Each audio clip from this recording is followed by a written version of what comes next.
Hello,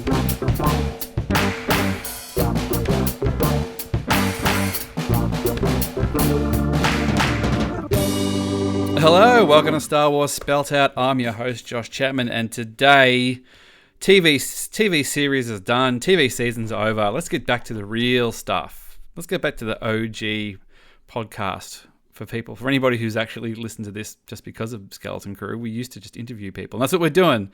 We're bringing back a guy who has been on the podcast before a while ago, a long time ago, but from one of the best podcasts going around, the Imperial Senate podcast, live from the United States. Nicky Kumar, how you going, buddy?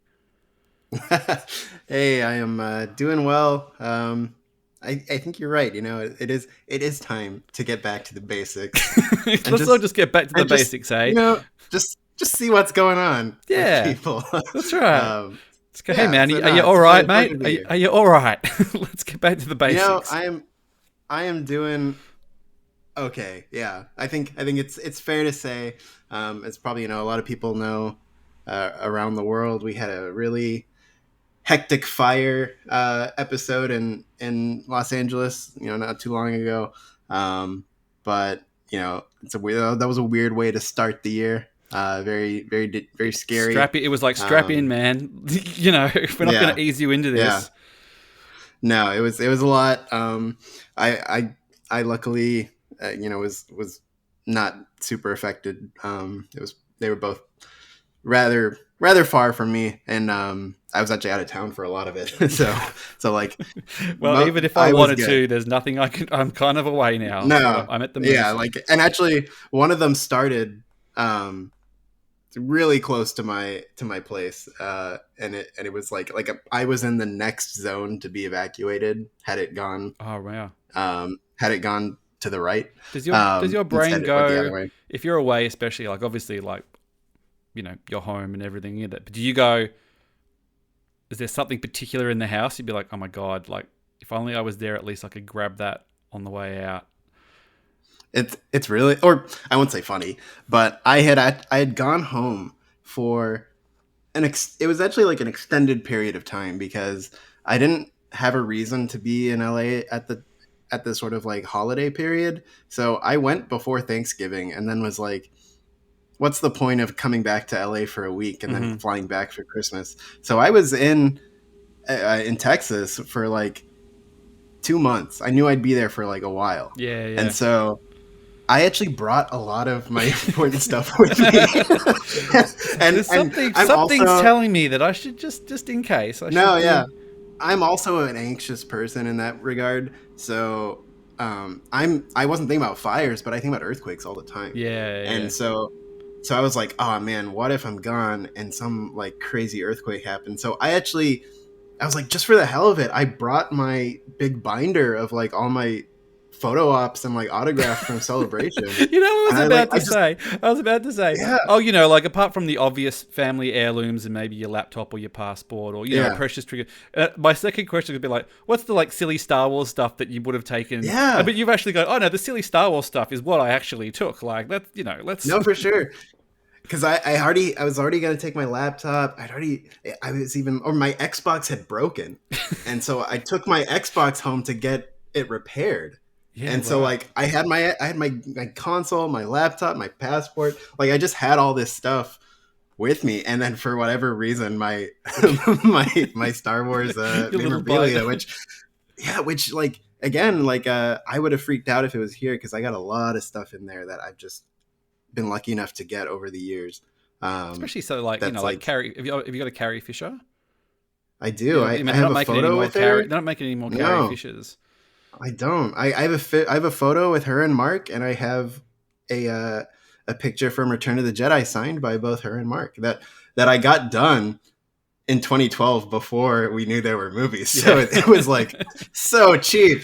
Yeah, that's right. So cheap to get both of them. So like again, that's something I'm like. And that's the tail really end lucky of to start. have. You know what I mean? Like they've been doing cons for ages as well. It's just that was just like a way of things hadn't re-upped again.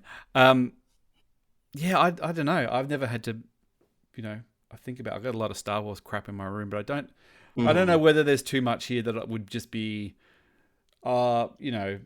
that I've got an original Yak Face Kenner figure, and it's pretty small, and it wasn't cheap. I could Yeah. probably just stick that in my pocket. Yeah. You know, I don't know. It sounds weird if I kind of go through. Oh, that's the expensive thing that's on there. There's like 2 on card Luke Skywalkers, like original Luke Skywalkers that are pretty. Right. And then my Spidey, my Amazing Fantasy 15 would probably have to come with me as well. Like, Yeah. I'd have to grab that. You know, once all the important stuff, once all the family stuff is done. But if we're packing the car, you know, you've got a bit of room. You got a little extra space in there. Yeah, if it's anything like my children, they're just going, if we were in that situation, they'd be going, oh, well, I need this stuffed animal, and I need this, and I need this squishmallow. Yeah. And I'm going, look at all the space that this $2, like, stuffed animal's taking, and I've got all this Star Wars stuff that I could probably fit in. Yeah. Yep. Yeah. So, you're coming to Celebration Japan. That is the plan, baby. I've been putting the feelers out to people, because obviously it's Japan. It's not the most accessible place in the world for a lot of people. Mm-hmm. So, you know, different crews, different people will be coming from different places. We've got a bunch of Aussies coming. A couple of people we know in the States are coming. I think, I'm not sure a couple of Brits, I think, are coming. So it's a bit of a mishmash. So I'm trying to figure out who's going to be there. Yeah. Yeah. Because I think it'll be good to see friendly faces, because there'll be less of them. For sure. I mean, it was weird too, because I remember when tickets went on sale, and I felt like more people bought tickets than I've ever seen. And I think since then, probably a few have had to like rationalize that they can't make the trip. Well, there's no. But I remember when the badges were on sale, like loads of people bought them. I was like, oh my God, this is going to be a party. Huge, yeah. Well, yeah. They not. It doesn't look like they've got a resale.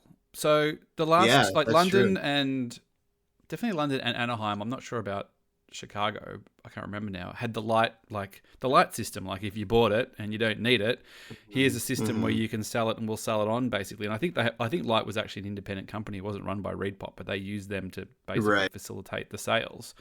So it also meant that a lot of people, like you said, would just buy it because it's like, well, if I buy it and I can't go, it doesn't matter. I'll just move it on. And we've got a couple of people. We've got one, like our mate Andy Campbell, who had bought tickets, and then his wife had another baby. So he's like, I ain't going nowhere. And he's going, well, I feel like Andy had a part to play in that. Yeah, exactly. I think he might have contributed to that. Should have done the math, baby. I'm trying to work. Was it maybe? I can't think how far back tickets might have actually already, that's for them to work out. But he's going, it's really tricky because there's no facility here to do it. So I've either got to try and troll the internet or try to find somebody or go into Facebook groups. And even I'm on one of the 2 of the big Facebook groups. They're a bit like, we don't want to facilitate ticket sales because if someone gets ripped off, basically we don't want. Yeah, that's tough. So it's a little bit tricky in that respect, but I think there'll be enough people. I mean, it's be so new. I don't know. What are you vibing? Yeah. What do you think of vibe? Have you been to Japan before? No, I've not. This is gonna be my first time. I'm treating it like it's going to be my only time. Because you could get the again, vibe. it's You could not just become that guy who goes to Japan all of a sudden. You do it once and you're just like, I'm a Japan guy now.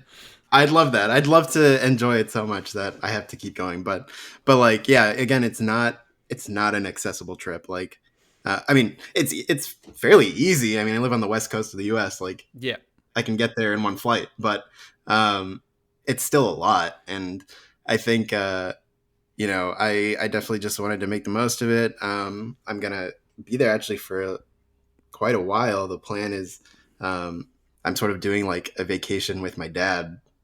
Before is he coming to Celebration as well? No, he wouldn't. He would not fit in. No, I don't think he would enjoy it.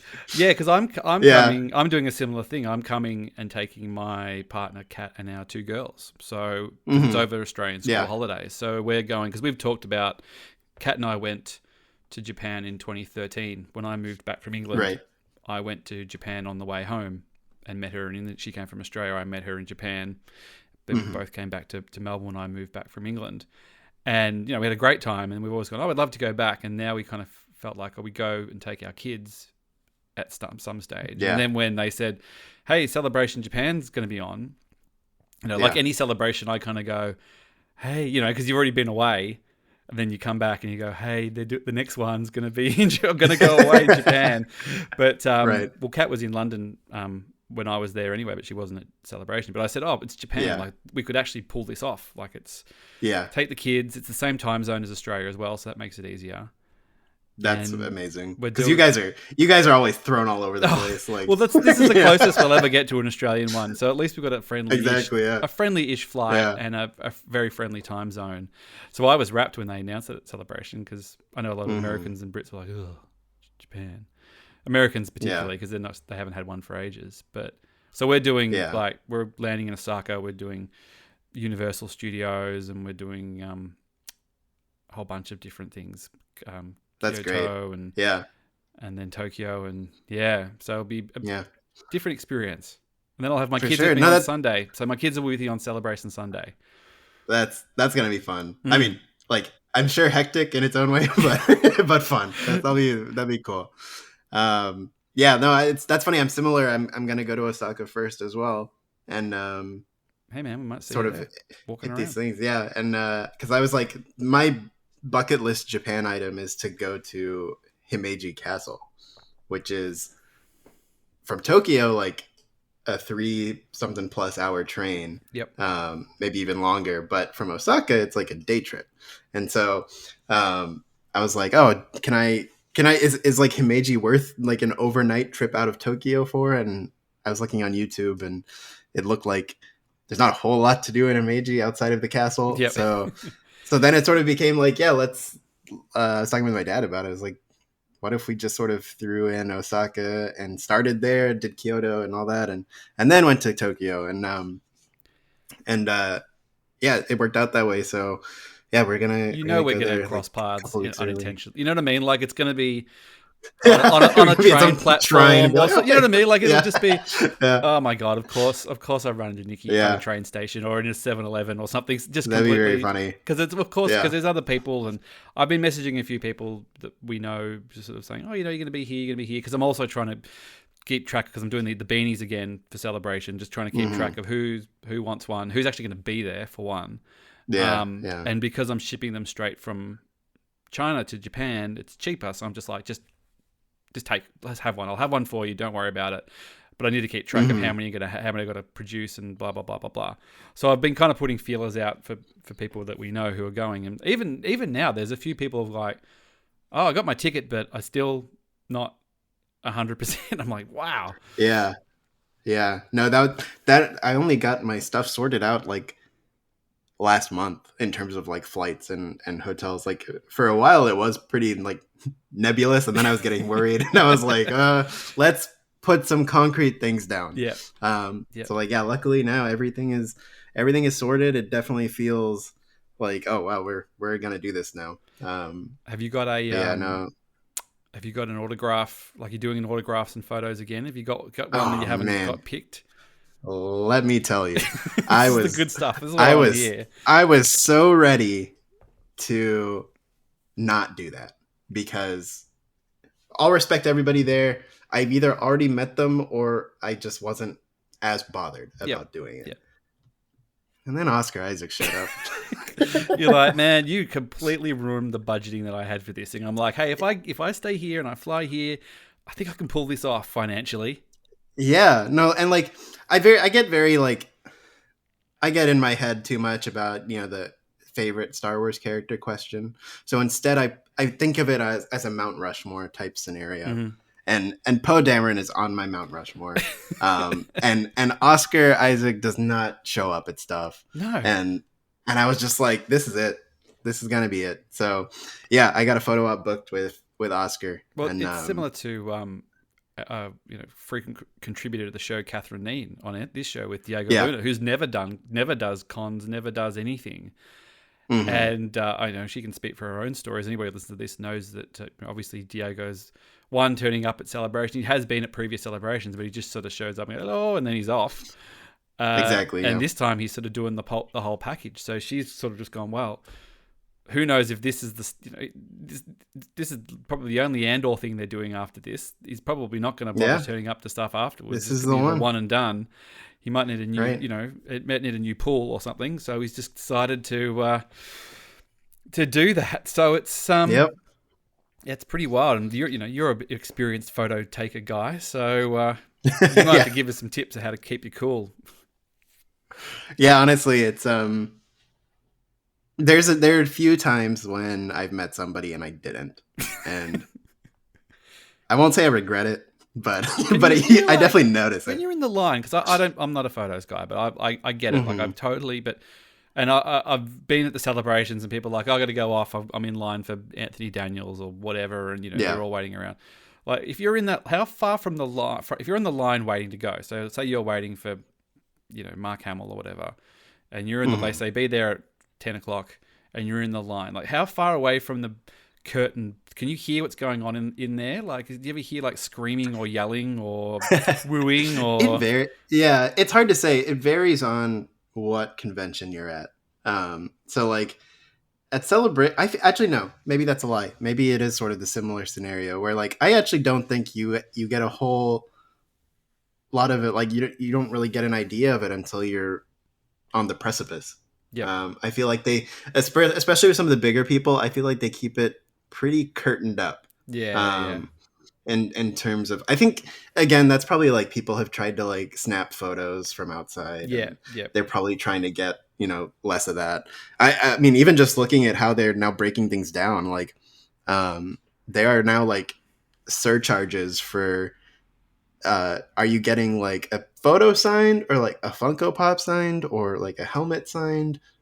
Like there's different now charges for yeah. that, So is that just like which if is someone goes, I've got a Boba Fett helmet that I'm going to flip because it's signed by Boba Fett, or yeah, although I think Tamara Morrison's because he's just like whatever, flat. I don't really care. But I guess yeah, someone like you said, Oscar Isaac might be like, hey, this is the only signing thing I do. So if you're going to come in here hmm and bring a boxed X-wing and then I sign it and then it's on eBay 20 minutes yeah, later, like yeah. There was even a surcharge for like, do you want a quote on it? Like it's they definitely changed the vibe. I mean, again, like when I going back to sort of 2012 and when I got the Mark and Carey thing, like I got a lot of really random ones because you could just like straight up like throw $20 down on the table and get like random people. So like that's how I got like Daniel Logan and like Zev Sineska and what's his name, Tim Rose, yeah, Admiral Akbar, like just random people just because they were there, and you could yeah, just like yeah. literally walk up to the table. And now it's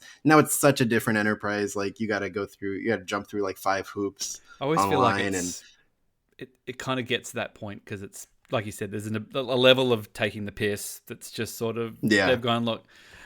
If everybody comes here and wants to write General Kenobi years ago, you served my father in the Clone Wars now, and it's just hmm like Carrie's like, I ain't writing that shit. Like, yeah, I'll do Carrie, and if you want, yeah, and it's this 8x10. But if you want me to, yeah, well, obviously not Carrie, but as an example, but yeah, it's a different right, world because I don't do that stuff, and it's quite because I've got the girls with me on the Sunday, and I actually bought the kids 3-day passes just because they were pretty cheap. Because this celebration yeah, slots yeah, have been cheap, hmm cheap in inverted commas. for And I sure, thought, yeah, well, it just gives us that flexibility. Because originally I thought maybe I'll take one day and another day on the same ticket. And then I thought, the Sunday is usually the quieter day, and hmm it's just the end of the trip and blah blah blah. I don't think I'll go all of a sudden take them 3 days because I want to be able to do stuff as well. But people are going, oh well, we take them to do a photo with somebody, and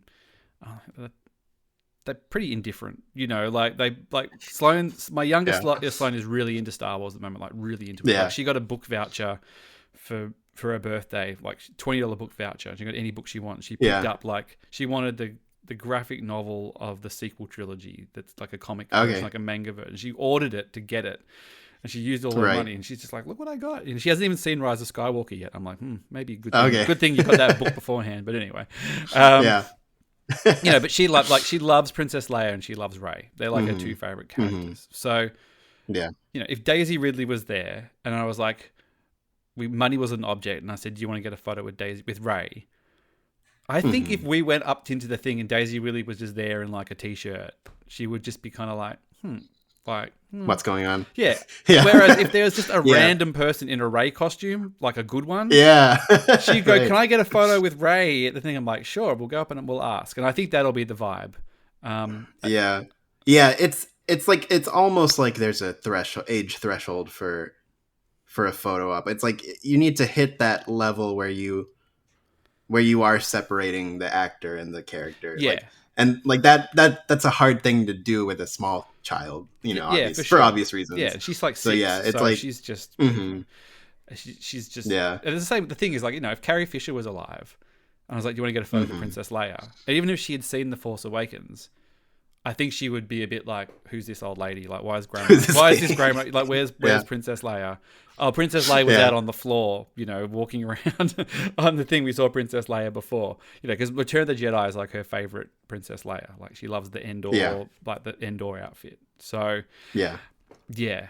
So who knows? One day if she's older and she gets really into somebody, and for whatever reason there's another celebration we end up with. Although after I could do one day of celebration in Japan with my kids and go, never doing that again. Yeah. This is something for me. Yeah. This is a bad Yeah. thing. Okay. Yeah.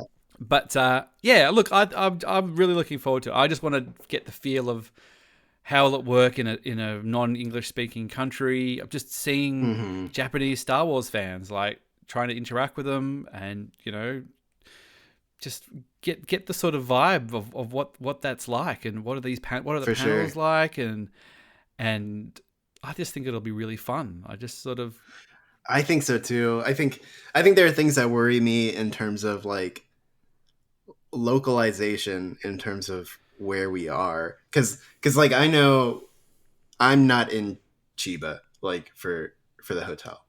yeah, no, Um, me either.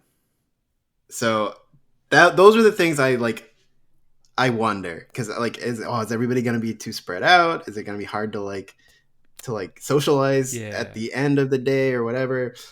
So like it'll, there's the other side where I'm like, I really also I want to get the most out of being in Tokyo as well. Like, I yeah, don't want to just go to the convention and then go to sleep. Like, yeah. I want to be able to go see things and whatever. And so there's times where I'm like, I hope, we're able to find that spot where it's like the massive, the hotel bar that everybody Yeah, well, there's can hotels. We've got a meet bunch at. of crew who are near the hotel that's near the convention center. So, and we're not. hmm We're not. We're staying in Tokyo. We've got like an apartment because we've got because Okay. the Tokyo Yeah. hotels are like the size of your laundry. So if you put your whole family Exactly. in there, you're Very going hard. nuts. So we do quite well. We've got a nice big space, and it's, I don't know, 50 minutes door to door to the convention center, which is pretty good, because if I was Yeah. living at home at my house, if I was going to the convention center at Melbourne, by the time I walked to the train, got off the train station, it would Yeah. probably be similar. So I'm kind of like, that's a mentally fine Yeah. thing. We're in a similar time frame where like our train line is just sort of like following the bay. We're on like the other side of Disneyland. Yeah, I don't think you're that Um, far from us. We're sort of, I'd have to look up where it is, but we're on that yeah, side of the convention center, of the, if like the middle of Tokyo is there. But yeah, like you said, but I think also because there's smaller groups of people and it's not like it's a one big mass, you've either got to go, well, it means everybody's breaking off and doing their own things in smaller groups, or do you kind of go, hmm hey, someone has to take the lead, or at least one day, and go, all right, on Friday night, the hotel bar's where it's yeah, at, and then if anybody wants to, these people are going to go do karaoke in the city, or these people are going to do this, or yeah. right. I mean, I kind of, when we were in London, the first night in London, I had a local, because we were in the area that I used to live, and I was like, this is my favorite pub. Anybody who wants to hmm come to this pub. And it wasn't near the convention center as well, but a lot of the people we knew were staying near there anyway. So we got a good group of people, but there were people who Yeah, were just like, oh, it's just, sorry, we're over in bloody Canary Wharf. yeah, Further over, it's just not practical to get over to the pub there. So right. we'll just have to see what happens. We'll just play it by ear, really. Yeah, yeah. My thing with London also was like, because I'm my family's from England, and I lived in London for school for a year, and it's like I'm fairly like well versed in it and what it's like to be there. So didn't mind like just hanging out at the bar every night that was near the convention center where everyone was, Yeah. because I was like, I know this place, like I don't need to go see it, but like I know if I'd never been before, I would look back and be like, what the hell are you doing? Like go like go see London. So like I'm trying to make sure I don't fall into that trap for Tokyo where Yeah. like just every night I just go to the same hotel bar. Well, I'd have to look around the area because there is stuff around there. Because Kat, she's, like the Sunday, particularly when I've got the girl, she's like, well, I'll come to Chiba with you and I'll just kick around the town and shop and do stuff. So there's like it's not like there's a convention center and there's nothing there. So you kind of go, hey, if there's a Costco. Well, there you go. Great. I mean, you can get some... Buy in bulk. Buy a bulk thing of walnuts or something or whatever it is. So... Walk around with a cereal box. So whether you really go like, we want to go, if we want to really like, we want to go into Shibuya because that's where it's at, and Shibuya is awesome, don't get me wrong, but you might be going, if we're literally just going to sit around and drink and eat and do karaoke, you could probably do it there rather than trying to move people en masse. But who knows? We just need events coordinators. We'll get to that. Man, exciting! It's gonna be good just to catch up. And Charlie's coming as well, I believe. I'm staying with him, so he'll be attached at the hip. Roommate boys. Yep, that's true. Just the Imperial Senate keeps it close. It'd be funny because I depending on where you go, like when I the first time I went, I think I've told this story before. We were staying in Shibuya, which is like right where the big crossing is and everything. And we were staying sort of further up from there. And we didn't really kind of realize that where we were staying was like where all the love hotels and everything is. So you familiar with the concept of what a love hotel is in Japan? So where is this again? so what it basically means is because most people in Japan live with their parents before they get married. Right. So it basically means it's like, hey, if I've got a girlfriend, I can't bring my girlfriend or boyfriend to my parents' house. So you can basically get a hotel for some alone time sort of thing. So very specific kind of safe space. Yeah, exactly. And they have, and so that was like, whatever. We saw, it's very, all the sort of stuff is very, it's not like you're in Amsterdam, it's all in your face. It's all very just, yeah. And we were up and down, going around, blah, blah, blah, blah, blah, for the days that we were there. And the last night that we were in Japan, Kat was unwell. And she's like, I'm just going to stay in. You go get some dinner and, I'll meet you after. So I walked out, went by myself and walked down, the same place we'd walked 10 times before down the thing. All of a sudden, I was a white guy on my own in Shibuya in the red light district. And there was all this like, hello, hi, hi, how's it going? You want to like come and check out? And it wasn't seedy and it's not sort of dangerous or, it's not, like I said, it's not like something like Amsterdam where it's all just like, oh, this is really grubby and yucky. It was all very hee sort of, and I was like, oh no, I'm fine. But the thing is like, we'd walked up there 100 times, but because I was with Kat, they're just like, we don't even, no. Exactly, yeah. But all of a sudden you're by yourself. So it's like Nicky and Charlie just strolling down the main drag. Oh, no. Yep. That's a scary picture. Look out for this. There's this place. We kept seeing ads for it. We were in Shibuya, this place called Maid Dream, it was called. Okay. And it's basically... Oh, it's like one of those cafes? It's like a cafe, but all the girls are in those like little like anime maid costume things. I've heard of those, yeah. Yeah, and we didn't go into them stuff, but I'd heard stories of people just like, you just see a lot of really uncomfortable looking dudes in there with like... I don't know if it's like the Hooters equivalent or something. I don't know what it was. Right. Not suggesting it's you a very guys specific, it's just very funny specific energy. Yeah, just if you're a couple of single boys walking around at a certain area at a certain time of night, but for the most part, it's just it's just good times. But exciting. Are you doing anything specific with Imperial Senate? You're not doing a panel or anything, you guys? Did you ever think? No, Claire. No, we never tend to enter into those. Even though I think someday it is something I'd like to sort of check off the list. I'd like to do some sort of speaking at a celebration. Me too. I think that'd be a nice thing. Like, Japan seemed a bit like, you do that for a podcast that's only remotely well known to a country that doesn't really speak English. Right. Yeah. Japan's it's maybe a harder audience, but maybe something to plan for the next one. Especially if it's around these parts. You reckon? You reckon they'll finally bring it home? I reckon they'll do it next year because they've got that Grogu movie coming out. I think that'd be nice, but I think the 50th anniversary, I think is too sweet a fruit to grab for 2027, and I feel like, or to not grab, sorry. So like to be able to do a celebration in like May 2027 for 50 years of Star Wars, I think it's gotta be it. Maybe they'll do just multiple in a row. Well, they haven't done it for a few. Yeah. It's interesting if they, because they are supposedly pumping these movies out now. So definitely is Mm-hmm. a Mandalorian Grogu movie coming out next year. The longest gestate. Like, there's Super Bowl ads came out, and there was a trailer for the new Jurassic Park. And I'm like, didn't they just start filming that like last October or something? And now there's I cannot believe how fast that one came. Like, because yeah, like it was almost like Gladiator 2 level like quickness, where I remember hearing about it, and then all of a sudden people were like, "Oh yeah, we got like a trailer at like Comic-Con or whatever." And I was like, "What?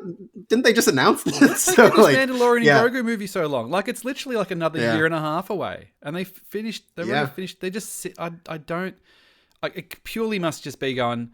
We got too much Marvel crap coming out in the middle of the year. We got Avatar at the end of the year. We're not going to compete against ourselves. We're going to basically. I think it's pure release scheduling. Like, I don't, because I mean, we know you've waited this long already. You've already waited. It'll be 6 years or something between movies by then. Yeah, 7 years for sure. 2019. That's not nice to think about. I cannot believe time has moved like that. But it is interesting, and it's one of those things too where it's like, people will on one hand say like, oh yeah, they should really take their time with these things, make sure they're right, and then when they're taking time, it's hey, what the hell, man? Like, they don't even know what they're doing. They can't even put a movie out. So that was a wild thing about Rise of Skywalker, like notoriously rushed film that basically they had to can the whole thing and then start from scratch and film it and hit this release date, in 2 years or whatever it was. And results may vary, but they, depending what you're into. But that came out, was it December 2019, like just before COVID. So any delay to that film, or if they'd waited any longer, it might have been 3 years later or 2 years later before that film had come out. It could have all of a sudden been, and you kind of go, oh man, like if you kind of go, you see the film now, and if it doesn't work for you, whatever, and you're like, well, they did what they could in the time they had. If you had to wait 4 years, you'd be like, oh man, 4 years. Yeah, I mean, I always think that, or I remember thinking that at the time. I was like, thank God this movie came out before all this, because like, imagine the anticipation. Like, it's going to be all worth everything we've been through. We've been in Melbourne. We were in lockdown for 2 years, man. Oh my God! When this new Star Wars comes out, everything's going to be all right. Yeah, like I can't even if it was just a few months. Like, I cannot imagine thinking we were getting Episode 9 in December and then getting it in like June, or putting it on like streaming platform. Like, can you imagine? Oh, like, God. it's absurd. So I'm like, I was actually very grateful at the time that we got to have that normal opening night experience for Episode 9. Like yeah, because oh my gosh, that would have been a nightmare to have to like just sit on it and be like, wait, what? Yeah, and you're gonna go, oh my God. The it's wild, isn't it? Because I mean, they keep going about this. This Daisy Ridley movie that's coming out, and getting another writer. It's getting another writer. It's getting and it's a similar where you're kind of just going, oh, what are they doing there? And it's just like, Star Wars movies are really hard to write, I think, and particularly new stuff. And I think particularly this, like a jumping off point on a new point. And I think it's probably really similar to why we haven't seen the Taika Waititi one. Like, I reckon he's just kind of gone, I cannot think of, unless I do a very specific character piece, like I do the whatever, the Walrus Man movie or something like that. Yeah, it's really hard to like, what is this story, like, what is it going to be? Like, I kind of get like, oh, you're doing like the Dawn of the Jedi, like, okay, that's a thing, like that's a premise that you can kind of get your head around. But even the new Rey one feels kind of like, what does this look like? Is it what kind of baggage has it got? Like, the sequel trilogy, because there is no guideline. No, right? Yeah, like you are crafting new, in a way that, because even the sequels where it's like you could do a lot with them. At least you kind of knew where you were jumping from. Yeah, and you knew you were bringing, and you still had that sort of safety net of Mark, Carrie, Harrison, Chewie, right? all of that stuff as well. Exactly. Yeah, no, oh my God, like I similarly, if anyone listening was a Game of Thrones fan, I remember when they started talking about this Jon Snow show, Yep. and which has since been put on various levels of back burner. Yes, yeah. Ice, put on ice and fire being the yeah. back burner. Oh, it's all about ice and Exactly. fire, as in we're putting it on ice and Perfect. burn it on the Yep. back burner. Exactly. And like, yeah, I remember thinking about that show. I'm like, I know this world pretty well. I really like this character. I could not tell you where to start that story. Like, I just couldn't.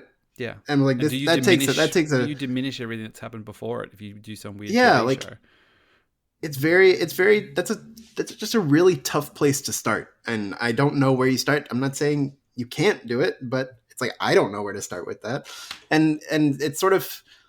I feel like Ray's a different like scenario. I think there is more opportunity with Ray, but it's still similar in the sense of like I don't know exactly where you take this because there's a lot of places to take it. Yeah, and it's like it just kind of depends what you're looking for, and I guess they're in that phase where we've had probably various takes on it, and maybe there's a little bit of this that works, a little bit of that, but nothing like holistically. And it's like, unfortunately, we're seeing, I mean, for me, fortunately, like this doesn't bother me, but it's like we're seeing the sausage get made it's a slow process. Yeah. It's a slow process, and we are an increasingly fast consuming society, and like everything, it's just so anti what is going on, or like how we are functioning, like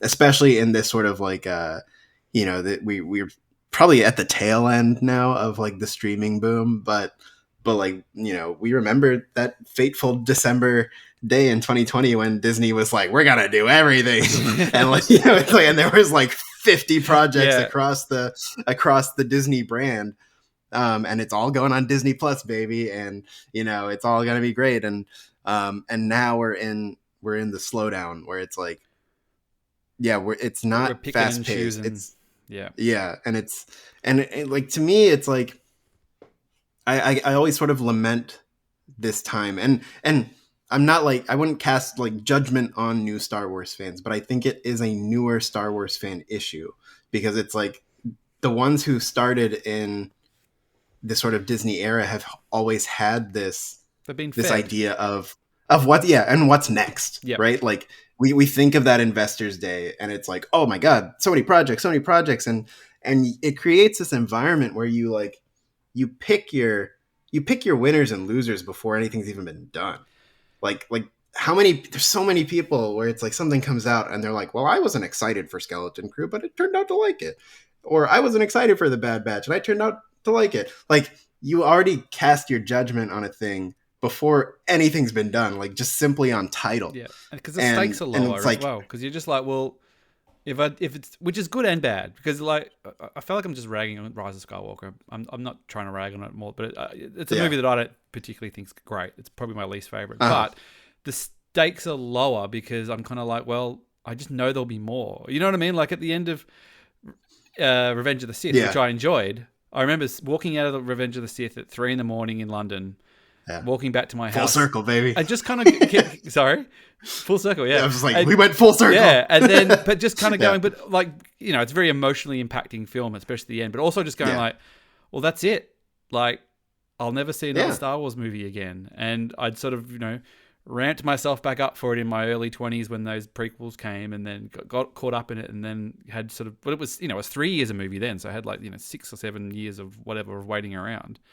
But just to go back to the Rey one, and even the sequel trilogy, it's quite interesting because like the sequel trilogy, almost like it got a second pass because they had all those books, like all the book they did the books, and in a lot of cases when you kind of look back at that. As far as I'm concerned, when I look back at those sequel trilogy books, a lot of it kind of feels like the most obvious thing, like the first thought that comes to mind. You're like, oh, okay, well, Luke started a Jedi Academy, and Han and Leia got married, and they had twins, and they had Mara Jade, and then they did and it was the Jedi Academy, and they did this, and it always kind of felt, and the Empire kind of came back, and it always sort of felt like, all right, well, seems like the obvious thing that you would do is you ask somebody on the street what you think would happen in Star Wars after Star Wars. So in order to do the sequel trilogy, they kind of like, well, we pick and choose some little things from that. But for the most part, pretty much nothing's the same on that. And even when there are bits, it kind of goes bad in a different way. But the Daisy Ridley one, it's just sort of like, I don't know. That first, like, if you got asked on the street, like, quickly, like, what would be your 30-second synopsis of the Rey movie off the top of your head? If you're just like, well, I guess she has it. She has a new Jedi Order, and the Republic's back, and maybe one of the kids goes bad, and it all goes bad again. Like, is that kind of?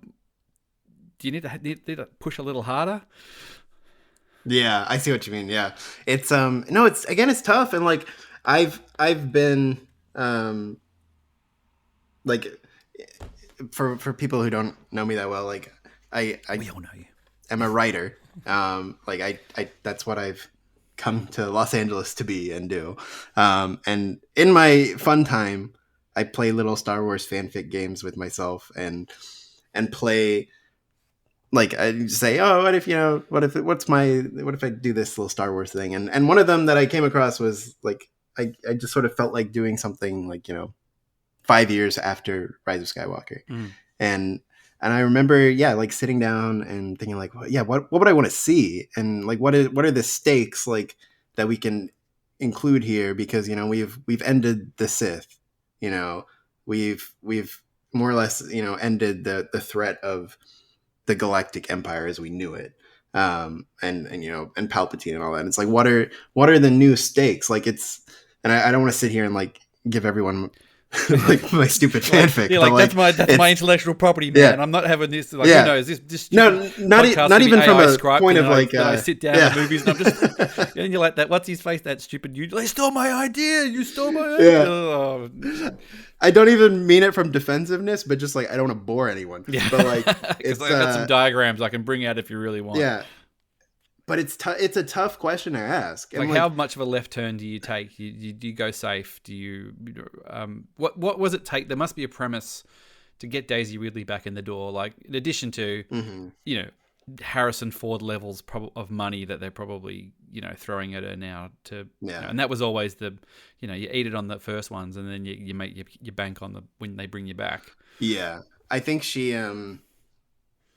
probably got a lot more behind the camera control. I don't know if she's got like producer credit, but now we know that's like something she's gotten into, like with Young Women in the Sea and Magpie. Like she's like involved in stuff now. Yeah. Like behind the scenes. And so I wouldn't be surprised if and we saw that with Diego Luna, his degree of influence on Andor, and even Oscar Isaac with Moon Knight. I think he had and Ewan McGregor for Obi-Wan. Like, like now it's the case of like, I'm involved if you're bringing me back. Like this is I think a thing. They like that because it does. Because if you don't have Uncle George, and we haven't had Uncle George for a long time now, the closest validity that you can kind of get is the stars kind of being closely involved, as far as if they're like, well, I love the character, so therefore I want the character to be treated right. Exactly. And I think more and more as we're kind of getting. You're not getting as big a names. We haven't got a J.J. Abrams doing this, or even like a Larry Kasdan. Where they're going to go, well, Larry Kasdan's coming back. Everybody, you love Larry Kasdan. I'm not quite sure why they didn't ask Larry Kasdan to be involved in Episode 9, but I guess they just got him for the first thing. But behind the scenes, that's intriguing. A fly on the wall at Lucasfilm. I know, right? It's and that's the thing too, where it's like, I always view that stuff as like fun trivia, whereas I've heard stories that like, my God, if that became like public knowledge.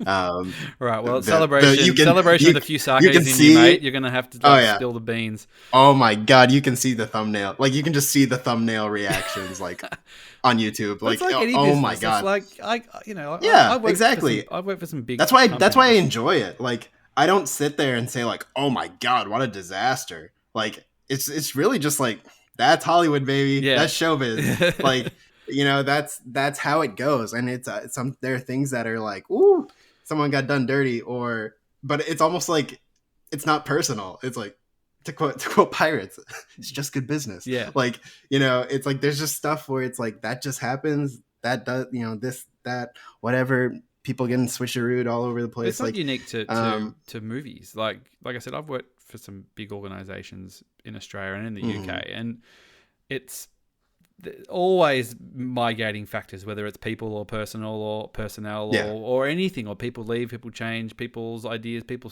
do all this stuff happens behind the scenes. It's just people. It's just because this, a movie end result is just like, is this thing that can be judged upon really, really solidly on a matter of opinion of whether it's good or not. I mean, yeah, there's I think Patton Oswalt talked about Blade Trinity, and people are like, and he's like, it's like people will just tell you how god awful that movie is, and it's like, to know what it took to get it made and put on screen, my god, it's an act of like Herculean like achievement. And I enjoy Rise of Skywalker well enough, so like, obviously it's a your mileage may vary thing as well, but like, my god, the fact that film is functional, it's like, it's almost a miracle. They completely scrapped the whole original screenplay and then the director, and just sort of had to pull. I mean, and that's the thing too. Like I don't care for whatever Colin Trevorrow's script got leaked, and I was like, the fact that JJ and Terrio and all them, the fact that they made a better Leia story with no Carrie Fisher than a script that had Carrie Fisher,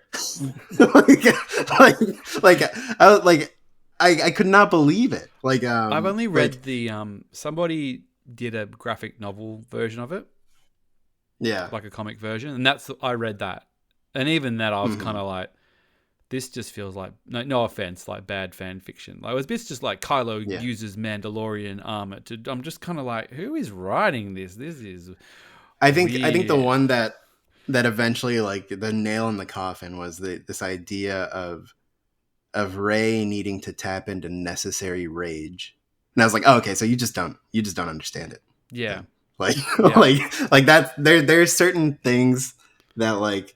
And again, it's just like, there's a little bit of that, like, ooh, look how edgy we are. It was like, a bit edgy. She beat Kylo Ren because she got more badass than him. Like, there's just too much like that, and so like, just back to the 9 we got. It's like, when you see what happens and like the miracles that need to happen to make one of these things real. Yeah, it's just like.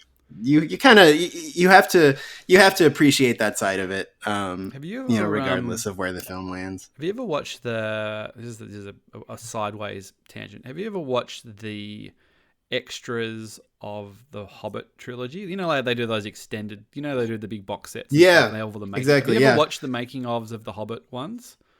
I have, because I love all that stuff, but it's been a while. So, but like the Return, I generally know it. The Battle of the Five Armies one is particularly fascinating.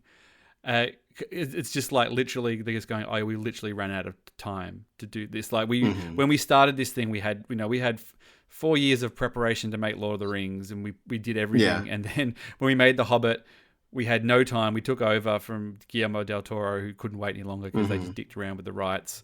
And then, Jackson got sick, and then they started, and there's moments where he's just like on a set going, oh, we've got to figure out like what we're shooting here today. We don't even really know what we're doing. Like, talk about pulling of sort of pulling out something that's quite good. And I don't mind those movies. I'm not as sort of like on those movies as well. Although I have seen a fan edit where they've edited to follow the book, and it's excellent. It's just like, here's 3 hours and it just actually follows the book, and we cut all the other stuff out, whatever. But the sort of the Herculean task of trying to land these planes sometimes. Yeah, it's a miracle. And then it's like, I'm not trying to be like, you got to love everything, because you obviously don't.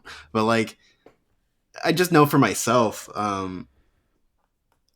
just from thinking about it, again, like I work in writing, like I know what it takes to produce something just even on a laptop screen. And like, God, it's hard. Like, it's like, like when you're like in it and you're trying to get something, it's like pulling pieces out of your body and like slamming it down on the table. Yeah. And then for that to go through everything and to be made and to all the struggles on set and then to go on screen and then just some guy on the internet's like, what a piece of trash. like it's just like, oh my God.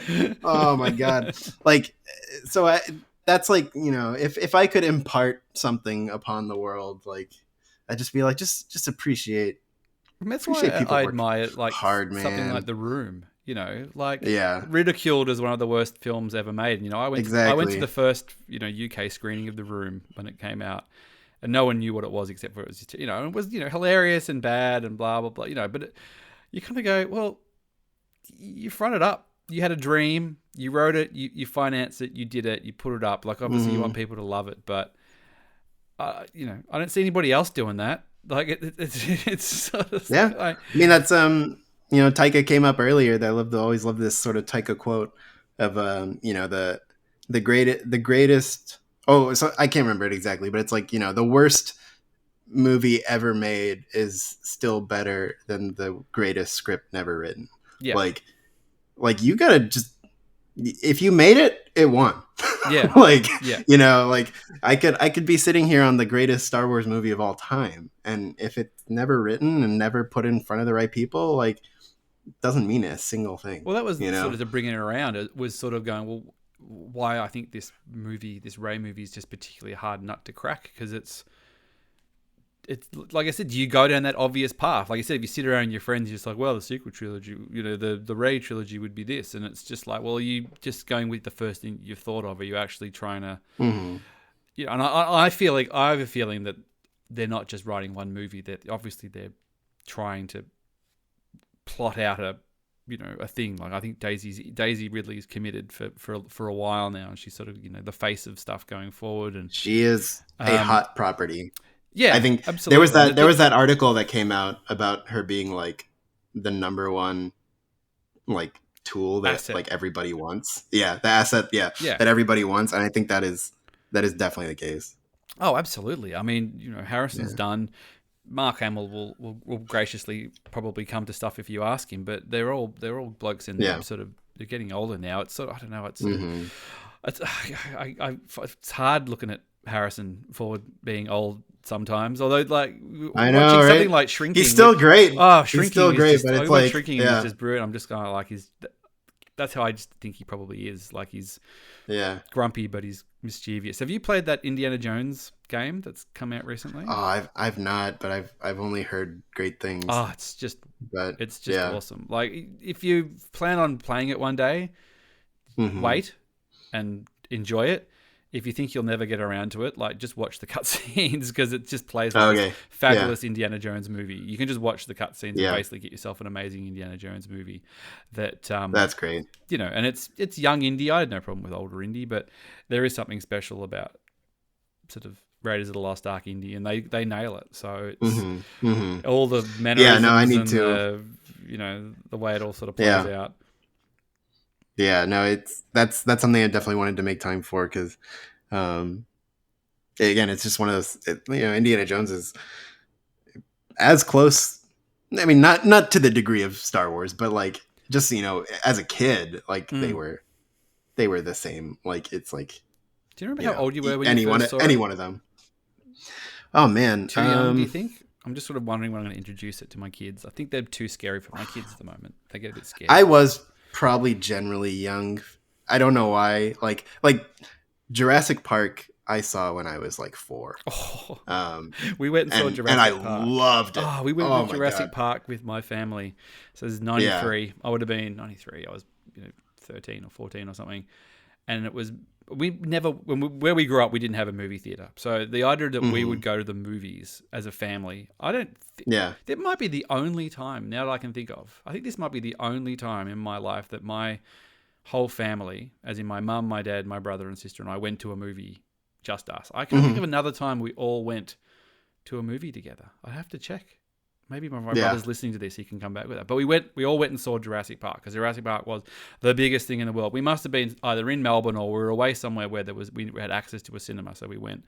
And my sister would have been 7 or 8 at the time, and she freaked out. I was watching it just like I didn't even notice, and like we came out of it, and she was just like white, and my mum's like, yeah, she was basically just on me the whole time shaking, and then she had nightmares about dinosaurs for like weeks and weeks. So she was coming in the night like waking my mum and dad up going like, I can't sleep, like I've got like dinosaurs just and we didn't see, like, maybe now like kids are a bit more desensitized to a realistic looking dinosaur, but back then, like the chances of seeing a dinosaur that realistic and terrifying, it was real. Like, it was just real, right? Like I remember being little and, watching the first T-Rex, that encounter, the iconic encounter. And, that scene when it's the two of them up against the car and the Rex just like swings in right next to them. Comes down the window and the sunroof. Yeah. And I was just like, man,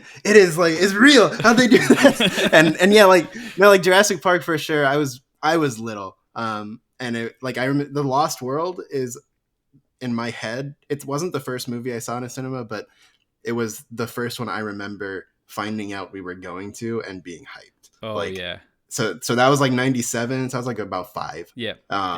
So I remember being like down to go. So like Indy, I feel like I saw after that, but yeah, maybe like might have been sit on TV or something, 6 or 7 or something. And it was probably pieces. Yeah. But like, I remember like just specifically, I remember parts of Temple of Doom. I remember Indy climbing down the rope into the Ark of the Covenant thing. Like, so like it definitely, I was small enough to like not really fully capture the fact I was seeing like a whole movie. Yeah. But yeah, it's I remember maybe like 7. When I was a kid, I know we're wrapping up here, but when I was a kid, for years I thought that Superman the movie ended when Superman, saves Lois from the top of the building, the helicopter falls off the building, and he's like, you got me, I got you, who's got, he does that. Right. For years I thought that was the end of the movie, because the first time I saw it, I was staying with some relatives, and it must have been on TV or something like that. And then when that scene ended, they went, oh, well, wasn't that great? And they turned the TV off and was like, oh, it's time to go to bed now.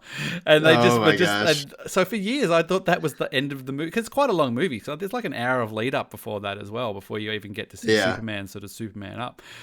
And I'm just and years later, finally seeing again, going like, oh, there's like another whole hour and a half after this. I know, right?